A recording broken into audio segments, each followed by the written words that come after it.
જાય એનું શું કરવાનું? આખું જીવન આદર્શ પકડવામાં પૂરું થઈ જાય, ખપી જાય, એનું કરવાનું શું? ત્યારે રામે સુરેશ ભુવાજી વળતો જવાબ આપ્યો કે જેના જીવન આદર્શ પકડવામાં, વિવેક રાખવામાં પૂરા થઈ ગયા, ખપી ગયા, એ ખપી ગયેલા અને પૂરા થઈ ગયેલા જીવન છે ને એ આવનારી પેઢીના આદર્શ પાત્રો બની જાય છે.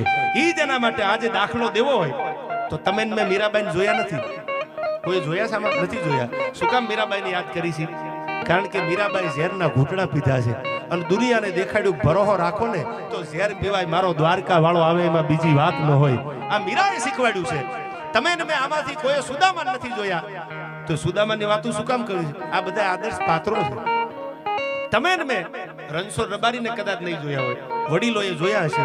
ભારત પાકિસ્તાનના ભાગલા પડ્યા અને હું ઘણીવાર મારા ડાયરામાં પ્રસંગ બોલું છું. હું તો સુરેશ ભુવાજી ફળિયામાં ગયો, એ ખાટલા ઉપર બેહીને મેં કાગળ વાંચ્યા છે. ત્યાર પછી હું ડાયરામાં બોલું કે ખોટો ન પડું. કોઈ મને એમ ન કે તમે આ ખોટો ઇતિહાસ રજૂ કરો છો. આપણા પીએમના કાગળો એના ઘરે પડ્યા છે. ભારત પાકિસ્તાનના ભાગલા પડ્યા અને તેથી કરાચી લાહોરમાંથી નીકળેલો રબારીનો દીકરો બનાસકાંઠામાં લીંબાળી ગામ વાવની બાજુમાં, અને તેથી 71 નું યુદ્ધ, ભાગલા પડ્યા 1947માં. ત્યાર પછી 71 ની એક વોર થઈ, આપણી ભારત પાકિસ્તાનની વોર થઈ. એ વોરમાં આપણા જનરલ મેજર મુજાણા કે આપણી આગળ સૈન્ય છે, આપણે યુદ્ધ જીતી જવાનો, પણ આપણે જો છુપા રસ્તા મળી જાય તો આ બાજુથી આપણું લશ્કર, આ બાજુથી આપણું, વચ્ચે પાકિસ્તાની લશ્કર આવી જાય તો આપણને જીતવામાં હેલું પડે. તો કેવું કોને? ત્યારે કોઈ મેજરને એટલું કીધું કે એક રબારી જે તે સમયે ઉસાળા ભરી પાકિસ્તાનમાંથી ભારતમાં સ્થાયી થયા છે કે ક્યાં રહેશે કે બનાસકાંઠામાં, તો એને મળવા માટે આવ્યા અને મળવા આવીને એટલું કીધું કે ભારતને, આપણી આર્મીને તમારી જરૂર છે. જેના ઉપર આખું મૂવી બન્યું, તમે જોયું છે, અજય દેવગણનું. અને તેથી રણછોડ રબારીએ કીધું, આદર્શ પાત્રની વાત આવી એટલે વાત તમને વચ્ચે કહી દઉં કે તમારી જરૂર છે. શું જરૂર છે? કે અમારે ભારત પાકિસ્તાનની વોર હાલે છે અને અમે છુપા રસ્તા જોયા નથી. એ તમને ખબર છે, તમે જાણો છો. ત્યારે રણછોડ રબારી એના બાને કે એના બાપુને પૂછ્યું નથી કે હું જાઉં કે ન જાઉં. હરિયલ ઘરે ન હોય જેના ફળીએ કુંજર ફરે. નાના નાના ખાવજના ડાલા મથા સિંહના બચ્ચા આટા મારતા હોય ફળિયામાં, અને એમાં ક્યાંકથી અચાનક હાથી ફળિયામાં આવી જાય તો એને પૂછવાનું ન હોય મારે શું કરવાનું હોય, એ કુંભાથળ ફાડી નાખવાનું હોય. હરિયલ ઘરે ન હોય જેના ફળીએ કુંજર ફરે, એને વયની વાટું ન હોય તો કેહર બચાને કાગડા. હું નાની ઉંમરનો છું, મને મોટો થવા દો, મને મોટો થવા દો. એ મોટા થઈને ઉંમરવાળા થાય, કઈ કરી ન શકે. આ ઘણા એમ કે મારે કંઈક બનવું છે. પછી તમે 60 વર્ષે પૂછો ને તમે શું બન્યા, તો કે અમે ઉંમરવાળા બન્યા, અમારાથી બીજું ન બનાવે.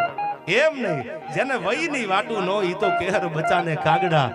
અને તેથી રણછોડ રબારીએ હા પાડી દીધી કે હું રસ્તા દેખાડવા આવું છું, અને કદાચ જો ખપી જાઓ તો મારી ડેડ બોડી મારા ઘર સુધી પુગાડી દેજો. હું રબારીનો દીકરો છું, પાછી પાની નહીં કરું. રસ્તા મેં જોયા છે અને મારા ભારતને જરૂર હોય અને જો ભેળો ન હાલું તો આથી બીજો મારા માટે કોઈ અવસર હોય નહીં હારો. સાહેબ આગળ રબારી હાલો જાય. ભાઈ આપણી બધી ટેન્ટો હતી, આપણી તોપો હતી, આપણી આર્મી હતી, એ એક રબારીના ભરોહા ઉપર સુરેશ ભુવાજી હાલી જતી હતી 71 ના યુદ્ધની. ક્યારેક વાંચી લેજો આ પ્રસંગ તમે. આખી ઇન્ડિયન આર્મી હાલતી હતી, જોખમ હતું. કોઈ મેજર નહીં કીધું તમે આની ઉપર ભરોસો મૂકી દીધો કે આ ભરોસો મૂકી દીધો કે જોજો. અને તેથી મૂછ માથે તાવદન કીધું તું, એક મૂળું ને મૂછે અને બીજો તરવારે થવા. આમાં હતું જો ત્રીજો હાથ તો નર અંગ્રેજને નમું નહીં. તમે રણછોડ રબારીનો ફોટો જોઈ લીજો, એમાંની મોટી મૂછ છે. મૂછી મરદ માણાની શાન છે. મૂળું માણેકને અમરેલીની કચેરીમાં હાજર કરીને ગોરા અમલદારે કીધું તું સલામ કરી દે. આ બે ઓખા આજે ભગવાન દ્વારકાધીશ બિરાજે છે, એ ઓખાના બે બારવટિયા હતા. અને અંગ્રેજી હુકુમતે કીધું કે એકવાર આમ સલામ કરી દે તો તારા બધા ગુના માફ. તેથી કવિએ દોહો કીધો કે એક મૂળું ને મૂછે, બીજો તરવારે તવા, અને હતજો ત્રીજો હાથ તો નર અંગ્રેજને નમું નહીં. બે હાથ ભગવાને આપ્યા છે, કદાચ ત્રીજો આપ્યો હોત તો તમને સલામ ન કરું. એક ગુનો માફ ન થાય તો કાંઈ નહીં, જિંદગી જીવવા અને મરવા આવ્યો છું, મને મરદાનગીથી જીવવા દો. તેથી રણછોડ રબારીએ કીધું તું કદાચ મરી જાવ, ખપી જાવ તો મારી ડેડ બોડી મારા ઘર સુધી પુગાડી દેજો, પણ લાહોરના પાદર સુધી જો તમને ન લઈ જાવ તો હું રણછોડ રબારી ન કહેવાવ. આગળ હાલો જાય. પાછળ આપણી આખી આર્મી હાલી જતી.